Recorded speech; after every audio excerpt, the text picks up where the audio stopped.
Hi guys, it's Catherine here. So Gothic literature is a genre that I've always really enjoyed reading. So when I was thinking about making a video talking about it and making some recommendations, I kept thinking of more and more books that I wanted to talk about. I think that goes to show how difficult it is to define exactly what you mean by Gothic, and especially with more contemporary literature, it's often influenced by lots of genres rather than just being a Gothic novel.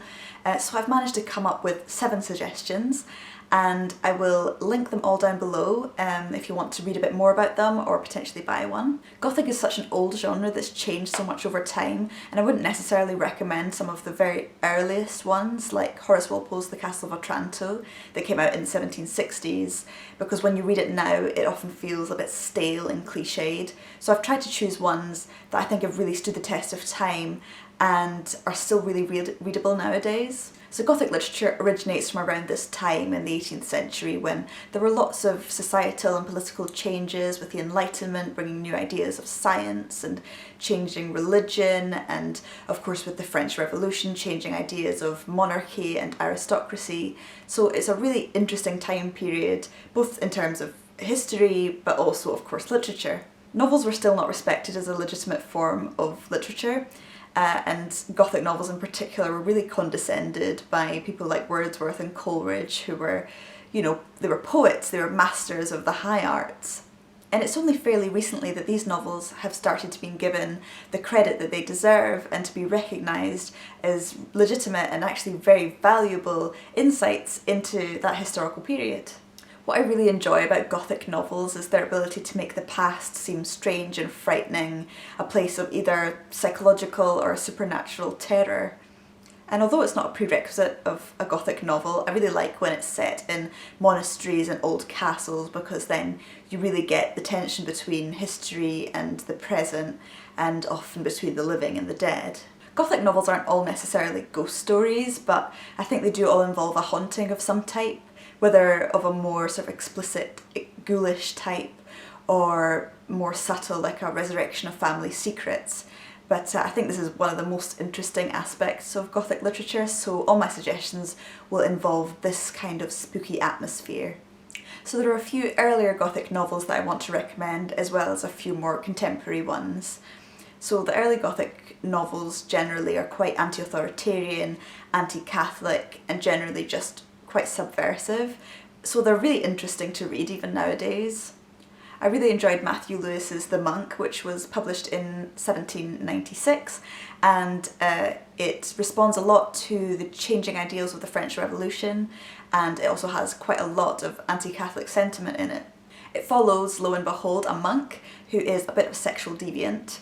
It was very controversial at the time because its author was an MP. I found it much more readable and more compelling than other Gothic novels around this time period, so I would definitely recommend it, specifically if you're interested in that historical period, because it is really enlightening about those issues. Typically in early Gothic novels, the female characters don't have a great deal of agency or intelligence, but a definite exception is Charlotte Dacre's Zofloya or the Moor, which was published in 1806. And it has several very violent and very strong female characters, and it was made even more controversial because of course its author was a woman herself.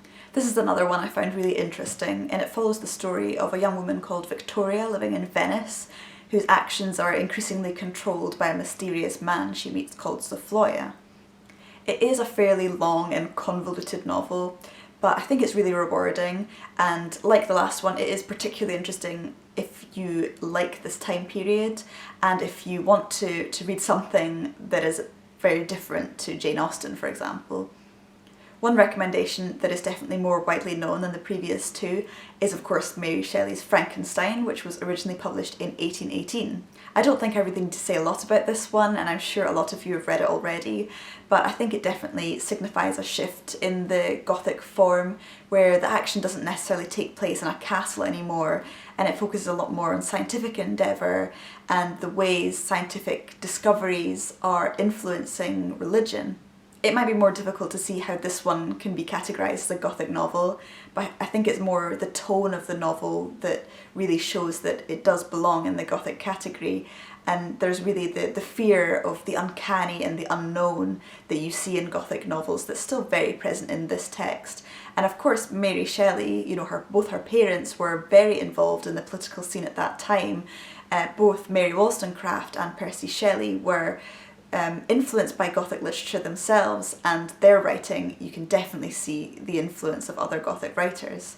This is one that I'd really recommend to anyone. It's just a great book, and I feel like it's even more interesting when you read it alongside other Gothic novels to get a bit of a feel for its literary context and the other books that inspired it. I want to mention Jane Austen's Northanger Abbey, which was published in 1817 after her death, and it's really a satire of Gothic fiction, responding to the increasing staleness of the Gothic form with its heroines and castles and mysteries that are too easily resolved. It follows Catherine Morland, who is invited to stay at Northanger Abbey, which she, as a great reader of Gothic novels, imagines to be this terrifying place filled with secrets, but of course it turns out to be very banal and nothing of the sort.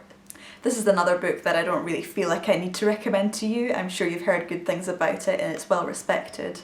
I wouldn't call it a biting criticism of the Gothic genre, but it definitely does poke fun at some of the more outlandish aspects of the genre and its predictability. At the time Austen wrote this, Gothic novels were really in vogue, and they weren't all of great quality. Of course, the ones that you hear about nowadays and the ones that I've recommended are the ones which have stood the test of time, but there was a lot of rubbish out there, and Austen really picks up on this in her novel, and it's a really great read, even if you do enjoy Gothic fiction. Moving ahead in time quite a lot, I wanted to mention a short story which was published in 1892 by Charlotte Perkins Gilman, called The Yellow Wallpaper. It's definitely more of a psychological Gothic story focusing on mental health and the oppression of women at that time. It follows the story of a woman who moves into a mansion house that her husband's rented for the summer, and she's just been diagnosed with hysteria, which was very common at that time period.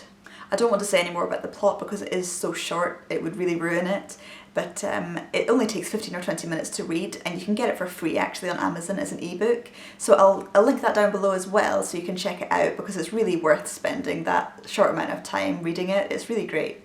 Lastly, I want to recommend two much more contemporary books, the first of which being quite an obvious choice, Susan Hill's The Woman in Black, published in 1983.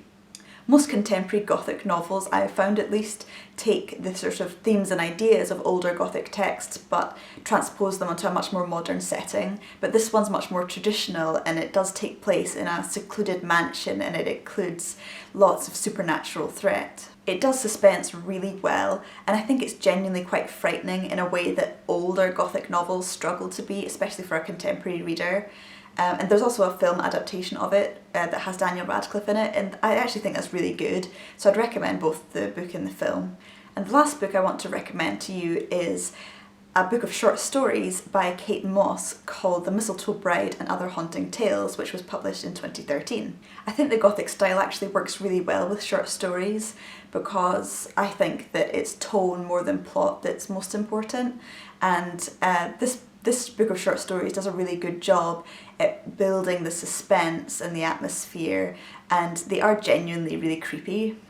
These short stories, like The Woman in Black, are much more traditional ghost story formats, and I think although some of them are maybe a little bit cliched, generally they are quite intelligent and very spooky, which is just what you want from this kind of book.